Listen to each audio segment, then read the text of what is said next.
नमस्कार, सुप्रभात, बहुत स्वागत है आपका नमस्ते बिहार में। आपके साथ मैं हूं सोनाली सिंह और इस वक्त की सबसे बड़ी खबर राजधानी पटना से सामने आ रही है, जहां पर अपराधियों ने भीषण वारदात को अंजाम देकर पटना पुलिस में खलबली मचा दी है। अपराधियों ने शास्त्री नगर थाना क्षेत्र के पौष इलाके ऊर्जा स्टेडियम के पास चेन लूटने के दौरान एक महिला समेत 4 लोगों को गोली मार दी। देर रात हुई इस वारदात के बाद पटना पुलिस महकमे में अफरा तफरी का माहौल है। बताया ये जा रहा है कि बाइक पर सवार 3 अपराधी ऊर्जा स्टेडियम के पास घात लगाए हुए थे और इसी दौरान हॉस्टल संचालक महिला समेत 4 लोग स्कूटी और बुलेट पर सवार होकर घर लौट रहे थे। अपराधियों ने इनसे चेन मांगी, इन लोगों ने चेन भी दे दी, लेकिन साथ ही सभी ने शोर मचाना भी शुरू कर दिया। इसके बाद अपराधियों ने पिस्टल से गोलियां दागनी शुरू कर दी। सभी 4 घायलों को आनन फानन में हॉस्पिटल ले जाया गया, जहां देर रात सभी का ऑपरेशन किया गया। बताया जा रहा है कि महिला हॉस्टल संचालक है और बोरिंग रोड में उनका हॉस्टल चलता है। इस घटना के बाद पटना पुलिस सीसीटीवी फुटेज के आधार पर मामले की छानबीन में जुट गई है। इस घटना ने राजधानी की व्यवस्था पर सवाल खड़ा कर दिया है। कैसे हुआ? कहाँ पे? एड्रेस उतना पता नहीं, अभी नया नया।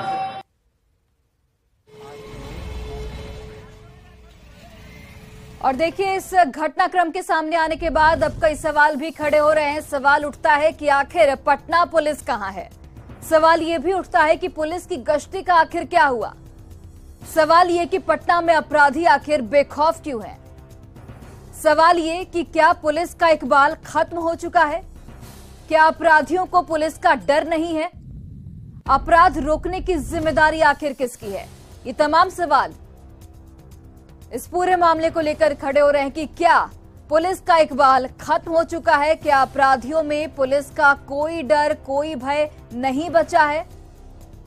क्या अपराध को रोकने की जिम्मेदारी पुलिस की नहीं है, क्योंकि जो तस्वीरें, जो खबर सामने आई है वो इस ओर इशारा कर रही है कि पुलिस की कार्यशैली कहीं ना कहीं सवालों के घेरे में है।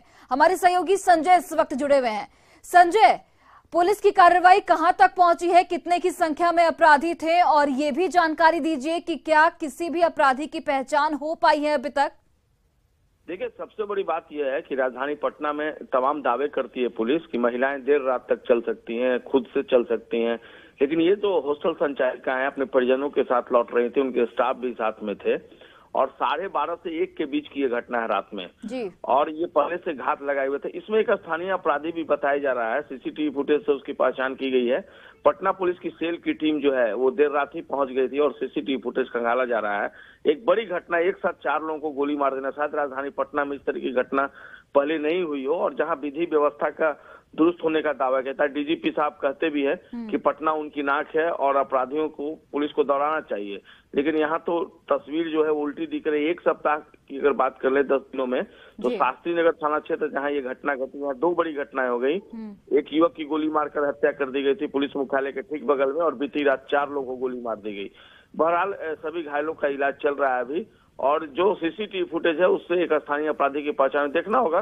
पुलिस कब तक पकड़ती है, कार्रवाई तो होती है, लेकिन प्रिकॉशन के बजाय, इसमें डिटेक्शन के बजाय प्रिकॉशन पे ज्यादा जोर देना होगा, क्योंकि देर रात तक पुलिस गश्ती की व्यवस्था इस तरीके से होनी चाहिए कि लोग बेहिचक देर रात तक लौटते हो तो वो निश्चिंत होकर लौटे। लेकिन इस घटना ने पुलिस की गश्ती व्यवस्था पर भी सवाल खड़ा किया है। संजय, सवाल तो यही है कि जब राजधानी का ये हाल है तो बाकी जिलों में जो पुलिसिया एक्शन है वो किस तरीके से होती है, ये भी सवाल उठता है। देखिए, निश्चित तौर पर सवाल उठता है। ये राजधानी पटना है और यहाँ पर अगर विधि व्यवस्था के हालात ऐसे बनेंगे तो दूसरे जिलों की स्थिति का अंदाजा लगाना मुश्किल नहीं है। देखना होगा पुलिस इस चुनौती से कैसे निपटती है, लेकिन फिलहाल पटना पुलिस की कार्यशैली सवालों के घेरे में है जी। घायलों की स्थिति कैसी है संजय? देखिए, इसमें 2 लोग जो है उनकी स्थिति आउट ऑफ डेंजर बताई जा रही है, लेकिन बाकी के 2 लोग जो है उनकी स्थिति गंभीर बनी हुई है और डॉक्टर जो है फिलहाल उन्होंने ऑब्जर्वेशन पे रखा है। देखना होगा, उन्होंने कहा कि 24 घंटे तक ऑब्जर्वेशन के बाद ही वो कुछ बता पाएंगे। फिलहाल सभी का इलाज चल रहा है, देखना होगा आगे क्या फिर इसमें डॉक्टरों की राय आती है। चलिए, आप नजर बनाए रखिए, अपडेट के लिए वापस लौटेंगे। बहुत बहुत धन्यवाद संजय।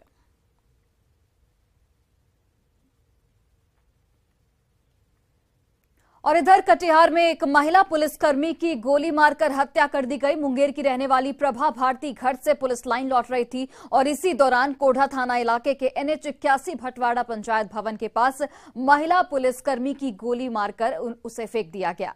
शव के पास से जिंदा कारतूस भी बरामद हुआ है।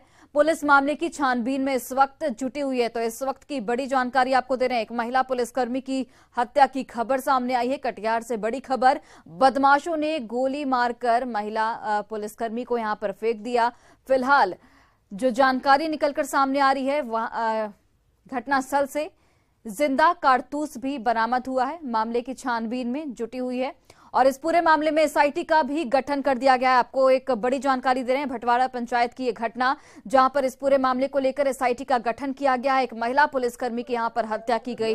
फिलहाल SIT की टीम और पुलिस की टीम की संयुक्त कार्रवाई चल रही है और ये भी आपको जानकारी देते चले कि घटनास्थल से एक कारतूस भी बरामद किया गया है। अब इसी के जरिए पुलिस आगे की छानबीन में जुटी हुई है। घटना घटा है सर यहाँ पे अभी तो देखा जा रहा है किस तरह का। जी सर, यहाँ पे अभी जांच किया जा रहा है। क्या लग रहा है सर? यहाँ पे एक युवती का शव पड़ा हुआ है सर। क्या बताएं हम, अभी आप लोग दूसरे देख रहे हैं, हम लोग दूसरे से। यहाँ पे किसी लड़की को गोली मार दिया गया है। गोली मार दिया गया है? 3-4 गोली मारा है जी, 3-4 गोली मारा है। 3-4 गोली मारा गया।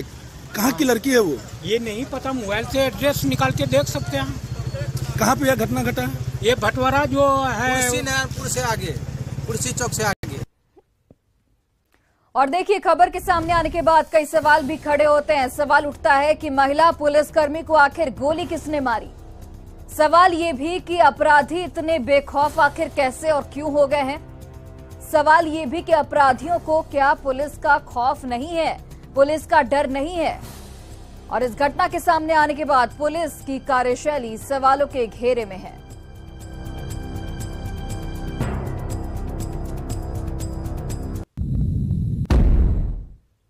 और छपरा में मांझी के मुबारकपुर हत्याकांड में 4 आरोपियों के घर कुर्की जब्ती की कार्रवाई की गई, जिसमें मुख्य आरोपी विजय यादव भी शामिल है। कोर्ट से आदेश मिलने के बाद मुखिया प्रतिनिधि सहित अन्य के घरों की कुर्की जब्ती की गई। मांझी थाना क्षेत्र के मुबारकपुर गांव में एक युवक की यहां पर पीट कर हत्या की गई और 2 युवकों को गंभीर रूप से जख्मी कर दिया गया था। घायल 2 में से एक और शख्स की मौत हो गई। इस मामले में फरार 4 आरोपियों के घरों पर यह कार्रवाई हुई है। कुर्की जब्ती को लेकर व्यापक सुरक्षा व्यवस्था के इंतजाम किए गए थे।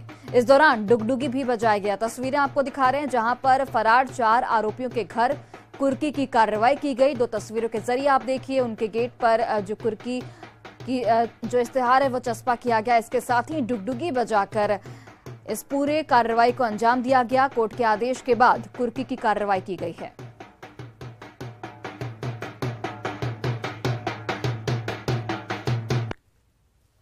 हत्या की घटना हुई थी, इसमें हम लोग 5 अभियुक्तों को गिरफ्तार कर चुके हैं। इसके अलावा 4 नामजद प्राथमिक अभियुक्त अभी फरार हैं।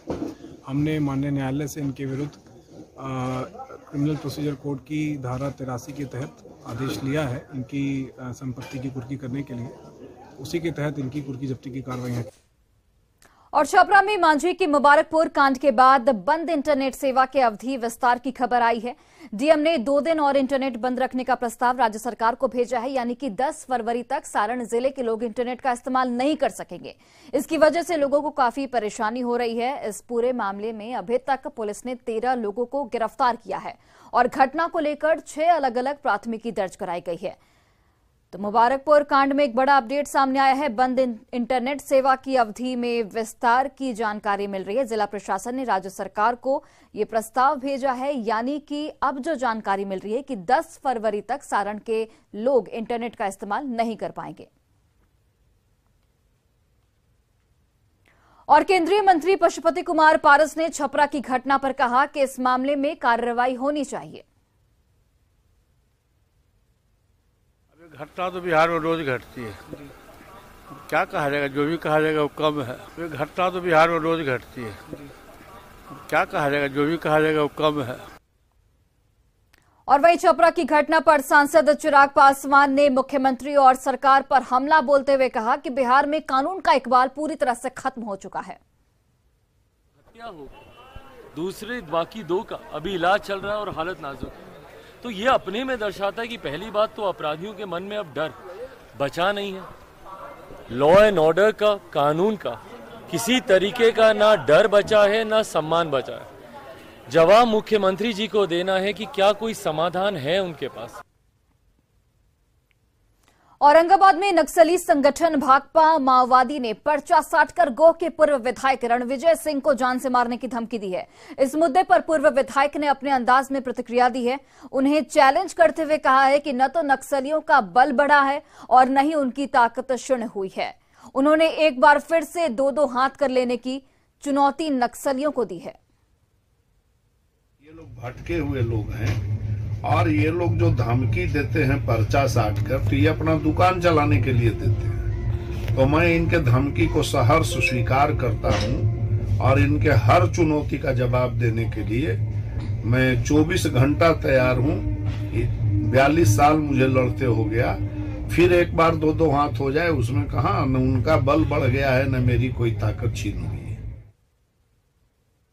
और बांका में मुखिया के बेटे ने एक युवक की पीट कर जान ले ली। परिजनों के अनुसार दोमुहान पंचायत के मुखिया रेखा देवी का दबंग टुनटुन महतो ने युवक की हत्या की है। युवक का मुखिया के बेटे से पैसे को लेकर विवाद चल रहा था। जवान बेटे को खोने पर मां का रो रो कर यहां पर बुरा हाल है। अस्पताल में अपने बेटे के शव के साथ मां लगातार रोई जा रही है।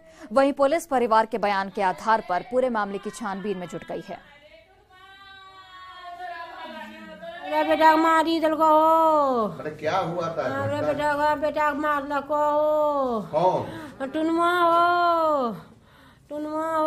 घर बुलाएगा। किसको लेके मारा? क्या घर बुलाएगा मार लको पैसा कल के देबे हो। 2 दिन से बुला रहा था 3 बजे के लगभग में मार दिया रे बा। मैंने क्या कहा के बुला रहा था? काहे के लिए बुला रहा काहे के लिए बुला रहा था? मेरा घर से गाड़ी उठा लिया था। अच्छा। उसी में बोला कि हम गाड़ी नहीं देंगे, हम पैसे दे देंगे। फिर क्या किया? मारा? हाँ, कंबल ओढ़ा के घर में बंद करके मारा। और खबर नालंदा से है, जहां पर नूरसराय थाना क्षेत्र के प्रहलाद नगर में एक शख्स निरंजन तांती की पीट कर हत्या कर दी गई। इस घटना के बारे में मृतक की बहन ने बताया कि उसकी मां का ऑपरेशन होना है, जिसको लेकर उसके भाई रुपए सूद पर लाने के लिए जा रहे थे। इसी दौरान 25 की संख्या में लोगों ने निरंजन कुमार की लाठी डंडे से पीट कर हत्या कर दी। मृतक की बहन ने यह भी बताया कि उसके भाई की हत्या जातिवाद के विवाद को लेकर की गई है। वहीं घटना की जानकारी मिलते ही सदर डीएसपी घटनास्थल पर पहुंचकर मामले की छानबीन में जुटे हैं। विवाद कुछ नहीं था, मेरा भाई गया था शुद्धि में पैसे लाने के लिए, बस इतना बात है। तो बता रहे थे कि वो पासवान जी के साथ रहता है। मेरा भाई रहता है पासवान के साथ, बस ऐसे बात विचार करता है तो बोलता है काहे नहीं रहता उसके साथ, हम लोग के साथ रहो। गोवारा है वो जात का। अच्छा, किसी का तबीयत खराब था क्या? मेरी मम्मी का ऑपरेशन हो गया 11 तारीख को। अच्छा। इसी के लिए पैसे गए देखने के लिए कि शुद्धि पे कहीं से दे दे, पर पैसे नहीं दिए और पीट के मार दिया। कितना लोग था बाबू लोग? 25 लोग। कर्ज वाला पैसा लाने के लिए गया हुआ था, फिर इसके साथ कुछ मारपीट की घटना घटित हुई। परिजन ने उसे पहले लोकल में ट्रीटमेंट करवाया, फिर सदर अस्पताल में इलाज के कारण उसकी मृत्यु हुई है। सूचना मिलते ही हम लोग पहुंचे हैं, उनके परिजन से पूछताछ हम लोग कर रहे हैं घटना। और सीतामढ़ी के भारत नेपाल सीमा पर तैनात एसएसबी के जवानों ने भारत से नेपाल सीमा में प्रवेश कर रहे 2 विदेशी महिलाओं को संदिग्ध परिस्थिति में हिरासत में लिया है। सोनबरा बॉर्डर पर एसएसबी ने इस कार्रवाई को अंजाम दिया। इस मामले में एक भारतीय नागरिक को भी हिरासत में लिया गया है। इन तीनों से पूछताछ लगातार की जा रही है। सभी को स्थानीय सोनबरसा थाना पुलिस के हवाले कर दिया गया है। पुलिस को भाषा समझने की दिक्कत हालांकि आ रही है और इसी वजह से ट्रांसलेटर को खोजने की प्रक्रिया भी लगातार जारी है। दोनों महिला उज्बेकिस्तान की बताई जा रही हैं। महिलाओं के पास से उज्बेकिस्तान का पासपोर्ट भी मिला है। एक महिला का नाम रेनो है तो दूसरी महिला का नाम ओगुलीजन है। दोनों की उम्र करीब 25 साल के आसपास की है। भारतीय नागरिक का नाम अमित कुमार बताया जा रहा है, जो सीतामढ़ी के ही बथनाहा थाना के हरिबेला का रहने वाला है। भारत नेपाल सीमा से सटे सोनबरसा थाना क्षेत्र अंतर्गत वहां पर 3 लोगों को एप्रीहेंड किया गया है, जिसमें कि 2 महिलाएं हैं और एक पुरुष है। सभी के डॉक्यूमेंट्स को वेरीफाई किया जा रहा है, उनका सत्यापन कराया जा रहा है कि वो कहाँ के नागरिक थे और वो उनका अगर वीजा ओवरस्टे कर रहे थे या नहीं कर रहे थे, इन सब की जांच अभी जांच के क्रम में है। और जेडीयू एमएलसी राधाचरण शाह और उनके बिजनेस पार्टनर अशोक कुमार के ठिकानों पर बुधवार देर रात तक छापेमारी चली है। आयकर की टीम ने उनके 1 दर्जन से अधिक बैंक खातों को खंगाला है। आयकर विभाग की टीम को करोड़ों रुपए के ट्रांजैक्शन के सबूत भी मिले हैं। वहीं कुछ बेनामी कंपनियों में भी निवेश के सबूत मिले हैं। बालू के कारोबार में ब्रॉन्सन कंपनी के साथ एमएलसी के हिस्सेदारी की भी जो साक्ष्य हैं वो मिले हैं। बगैर चालान के बालू के बड़े पैमाने पर ढुलाई के साक्ष्य भी यहां पर आयकर विभाग की टीम के हाथ लगे हैं।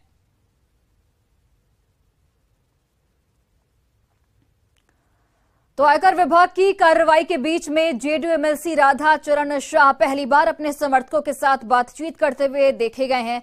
बैंक से आईटी की टीम के साथ लौटने के दौरान अपने समर्थकों के साथ बातचीत करते हुए जेडीयू एमएलसी राधाचरण शाह की तस्वीरें कैमरे में कैद हुई। बताते चले आपको कि करीब 3 घंटों तक एमएलसी को लेकर बैंक अकाउंट और लॉकर को आयकर विभाग की टीम ने जांच की है।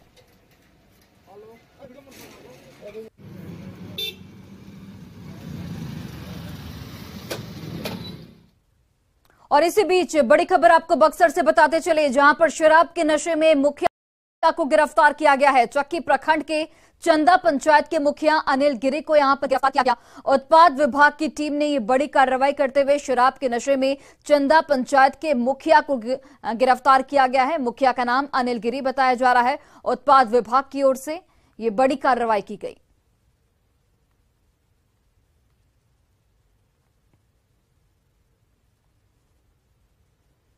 और 25 फरवरी को बिहार में सियासी पारा गर्म होगा। केंद्रीय गृह मंत्री अमित शाह का वाल्मीकि नगर और पटना में कार्यक्रम आयोजित है, तो वहीं पूर्णिया में महागठबंधन की रैली है। सियासी जानकारी से शक्ति परीक्षण का पहला चरण मान रहे हैं, लेकिन जेडीयू इस तर्क से सहमत बिल्कुल नहीं है। हालांकि बीजेपी ये जरूर कहती है कि बीजेपी के आगे कोई भी नहीं है।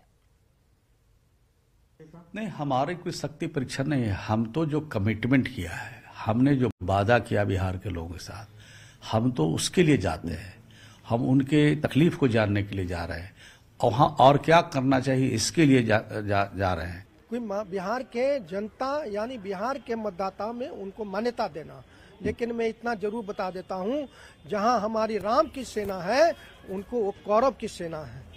दोनों सेना में इतिहास बताया है कि राम हमेशा जीते हैं और कौरव कभी भी नहीं जीता है। इसलिए गठबंधन नहीं, 7 पार्टी नहीं, 20 पार्टी का भी महागठबंधन होगा, वहां पर भारतीय जनता पार्टी ही विजय होगी।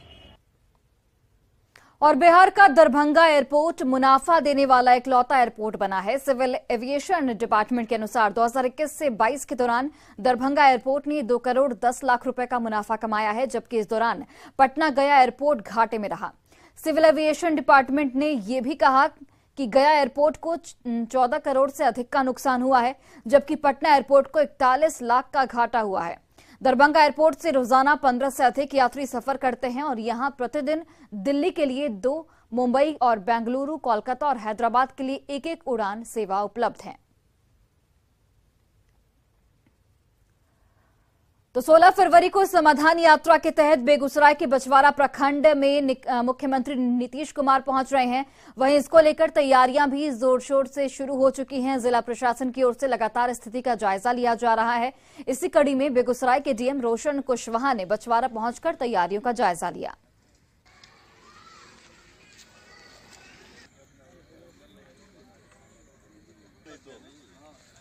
जिला प्रशासन के सभी जो विभाग हैं वो तत्पर हैं और सभी लोग जो यहाँ के लोकल लोग हैं उन लोगों में भी काफ़ी उत्साह है। वो लोग भी मुख्यमंत्री जी का स्वागत करना चाहते हैं और काफ़ी खुशी है कि हम लोगों के बीच में माननीय मुख्यमंत्री जी आएंगे और लोगों की जो समस्या है उनका समाधान करेंगे। एथलेटिक्स खोज प्रतियोगिता का आयोजन पटना में 9 से 12 फरवरी तक किया जाएगा। देश भर से 600 जिले के करीब 8000 एथलेटिक्स इसमें शामिल होने वाले हैं, जिसकी तैयारी पूरी कर ली गई है। खिलाड़ियों का आना लगातार जारी है और बिहार के भी 500 से अधिक खिलाड़ी इसमें शामिल होंगे, जबकि देश भर के करीब 8000 खिलाड़ियों के बीच से 250 खिलाड़ियों का चयन किया जाएगा, ताकि उन्हें राष्ट्रीय स्तर पर ट्रेनिंग दिलाई जा सके। राष्ट्रीय और अंतर्राष्ट्रीय स्तर के 14 कोचों की निगरानी में खिलाड़ियों का चयन किया जाएगा। है सर। ऐसे ऐसे मकान ऐसे योजना बना के गवर्नमेंट बहुत ही अच्छा काम कर रहा है। ग्राउंड लेवल के एथलीट लोगों को सब यूटिलाइज हो रहा है। यहाँ बिहार पे स्पेशल बिहार पे बनाया है ना, वही कुछ लग रहा है। क्यों बोले तो बिहार को भी सपोर्ट मिल जाएगा। और शेखपुरा में प्रवासी मजदूरों को राज्य सरकार और जिला प्रशासन की ओर से रोजगार मुहैया कराया जा रहा है। दरअसल कोरोना काल के दौरान महानगरों से कुशल कारीगर लौटे थे। इसमें दिल्ली और मुंबई में जूता फैक्ट्री में काम करने वाले चिवाड़ा निवासी देवेंद्र चौधरी भी शामिल थे। उन्हें उद्योग विभाग की ओर से अनुदानित दर पर 10 लाख रुपए का लोन दिया गया, जिसके बाद जूता क्लस्टर उद्योग की उन्होंने शुरुआत की, जिसमें दूसरे प्रवासी मजदूरों को भी रोजगार मिला है। जायजा लिया सहयोगी अजीत कुमार सिन्हा ने। राज्य सरकार प्रवासी मजदूरों के लिए रोजगार को डेवलप किया है। अभी हम शेखपुरा के चिवाड़ा बाजार में हैं, जहां आप देख लीजिए प्रवासी मजदूर को प्रोत्साहित किया गया है और राज्य सरकार द्वारा जिला औद्योगिक नव प्रवर्तन योजना के तहत इनको रोजगार उपलब्ध कराई गई है। यहाँ देखिए जूता बड़े पैमाने पर बन रहा है। देख लीजिए कई कुशल श्रमिक हैं वो काम में लगे हुए हैं और जूता निर्माण कार्य किया जा रहा है और यहाँ रोजगार भी उपलब्ध हो जा रहा है। जो कल दिन दूसरे प्रदेशों में लोग काम करते थे, अब स्वतः घर में भी इनको रोजगार मिल रहा है। कोरोना काल में आए थे, उसके बाद 2020 से में हम लोग को मिला था। अच्छा, राज्य सरकार मदद किया। हाँ, राज्य सरकार मदद किया था और उद्योग विभाग का भी हम लोग बहुत आभारी हैं, जो कि हमारे पीछे बहुत भाग दौड़ करते करते हम लोग को ये सब सारी चीजें उपलब्ध कराए और हर संभव मदद के लिए हम लोगों को आश्वासन दिया। अभी 2 दिन पहले डीएम साहब भी आए थे निरीक्षण के लिए, वो लोग भी देखे। गांव में रह करके एक छोटा भी कंपनी चला रहे हैं तो अच्छा हमको। कितना प्रोडक्शन पर डे हो जा रहा है? पर डे जो है 50 हो जा रहा है जी। मार्केट मिल जा रहा है? हाँ, मार्केट में। बिहार सरकार ने इतना काम किया हम लोग के लिए, नहीं तो बाहर में तो फंस गए थे कोरोना काल में। यहाँ के काम मिल गया, बहुत बढ़िया बात है। और अपनी हौसलों को उड़ान देने और आत्मनिर्भर बनने के लिए भागलपुर की मोनालिसा की शहर में खूब चर्चा हो रही है। तिलका मांझी भागलपुर यूनिवर्सिटी की पार्ट 2 की छात्रा मोनालिसा आत्मनिर्भर बनना चाहती हैं। इसके लिए मोनालिसा ने एक नया स्टार्टअप शुरू किया है। मोनालिसा घर से निकलकर सड़क किनारे चाय का स्टॉल लगाती हैं। साथ ही बचे वक्त में घर पर बच्चों को ट्यूशन भी पढ़ाती हैं और खुद भी पढ़ती हैं। वहीं मोनालिसा के इस काम में उनके घर वाले भी उनका साथ देते हैं। लोजपा के जिला अध्यक्ष राजेश वर्मा ने मोनालिसा के इस कार्य की प्रशंसा करते हुए कहा कि युवाओं को मोनालिसा से प्रेरणा लेनी चाहिए। इस पर अधिक जानकारी दे रहे हैं सहयोगी विकास कुमार सिंह।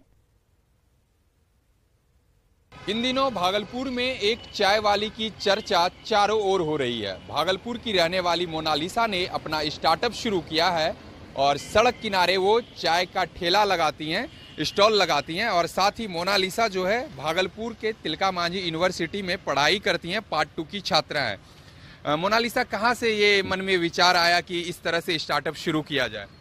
पहले हम ट्यूशन पढ़ाते थे और फिर सिंगिंग भी करते। मेरा प्रोफेशन है सिंगिंग करना, पर कहीं से भी ज़्यादा फ़ायदा नहीं दिख रहा था, कहीं से भी ज़्यादा इनकम नहीं हो पा रहा था और हमको खुद में सेल्फ डिपेंडेंट होना था। इस कारण से हम सोचे कि खुद का ही एक छोटा सा बिजनेस हो तो अच्छा रहेगा। फिर प्रियंका दी का वीडियो वगैरह वायरल हुआ तो वहाँ से काफ़ी इंस्पिरेशन मिला हमको। फिर सोचे कि कम इन्वेस्टमेंट में चाय बेचना ज़्यादा बेहतर रहेगा। कुछ ऐसा विचार नहीं आया कि लोग क्या कहेंगे इस तरह से लड़की होकर सड़क किनारे चाय का ठेला लगाना? लोग को हमेशा कुछ ना कुछ तो कहना है। ये घर पे बैठेंगे तब भी बोलेंगे, बाहर जाएंगे तब भी बोलेंगे। स्पेशली लड़कियों के साथ तो हमेशा टॉर्चर ज़्यादातर किया जाता है। तो इसी बाउंड्री को हम क्रॉस करने के लिए और एक न्यू रिवॉल्यूशन जैसा कुछ भागलपुर में आए, इसीलिए हम चाहते थे कि ऐसा कोई भी नहीं किया है तो ये चीज़ करना चाहिए कि लड़कियां जो भागलपुर में रहती है, काफ़ी बंद अगर कोई रहती है, खुल के नहीं कर कुछ अपना काम कर पाती है, तो उनके लिए हम थोड़ा बहुत इंस्पिरेशन बन पाए और भागलपुर सिल्क सिटी में कुछ रिवॉल्यूशन आ पाए। जो जज्बा, जो हौसला दिखाया है उसके लिए बहन को सलाम करता हूँ और इनको विश्वास दिलाता हूँ और इनके स्टार्टअप को देखकर ये भी आश्वस्त करता हूँ कि आने वाले मार्च अप्रैल के बाद से हम लोग भी प्रति वर्ष ये प्रयास करेंगे कि कम से कम 10 स्टार्टअप जो ऐसे नौजवान साथी हैं जो लाख रुपए तक के इसमें जो है अपना स्टार्टअप शुरू करना चाहते हैं, हम लोग अपने तरफ से सपोर्ट करके वैसे लोगों को स्टार्टअप के लिए हम लोग भी प्रमोट करेंगे। हालांकि मोनालिसा के इस कार्य की चर्चा शहर में चारों ओर हो रही है और लोग जो है मोनालिसा की इस कार्य की प्रशंसा और सराहना भी कर रहे हैं। विकास कुमार सिंह, न्यूज़ 18 भागलपुर। और फिलहाल इस बुलेटिन में बस इतना ही। आप देखते रहिए न्यूज़ 18 बिहार झारखंड।